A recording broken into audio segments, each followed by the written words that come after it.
আসসালামু আলাইকুম রহমতুল্লাহ। সুধী দর্শকবৃন্দ, আজকে ফিতরার মাসআলা সংক্রান্ত একটি মাসআলা নিয়ে আমরা আলোচনা করব। সেটি হচ্ছে, পবিত্র রমজানুল মুবারক মাসে যে সমস্ত মায়েরা গর্ভাবস্থায় আছেন, তো গর্ভে থাকা শিশুর পক্ষ থেকে পিতার ওপর কি ফিতরা দেওয়া আবশ্যক, জরুরি, এই বিষয়টিকে আমরা স্পষ্টভাবেই মনে রাখব।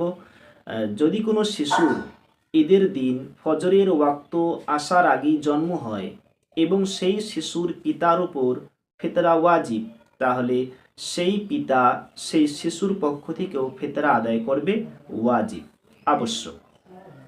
তবে যদি কোনো শিশু ঈদের দিনে ফজরের ওয়াক্ত আসার পরে জন্ম নেয়, তাহলে কিন্তু কোনোভাবেই সেই শিশুর পক্ষ থেকে পিতার উপর বা পরিবারের লোকের উপর ফিতরা আদায় করা ওয়াজিব নয়, আবশ্যক নয়।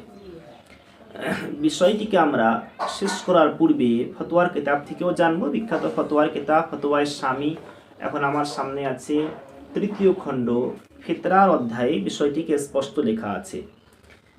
3য় লাইনে আছে, ফামান মাতা ক্বাবলাহু আইল ফজরি আও ওয়ালাদা বা'দাহু আও আসলামা লা তাজিবু আলাইহি।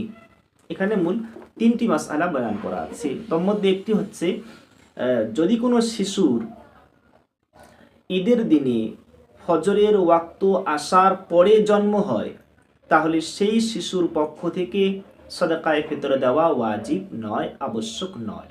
সুতরাং রমজানুল মুবারক মাসে যে সমস্ত মায়েরা গর্ভাবস্থায় আছেন এবং সন্তান প্রসবের এখনও সম্ভাব্য অনেক সময় বাকি আছে, তাহলে বলা যেতে পারে সে সমস্ত শিশুর পক্ষ থেকে, গর্ভে থাকা শিশুর পক্ষ থেকে ফিতরা আদায় করা কোনোভাবেই আবশ্যক নয়, জরুরি নয়, কোনো কিছুই নয়।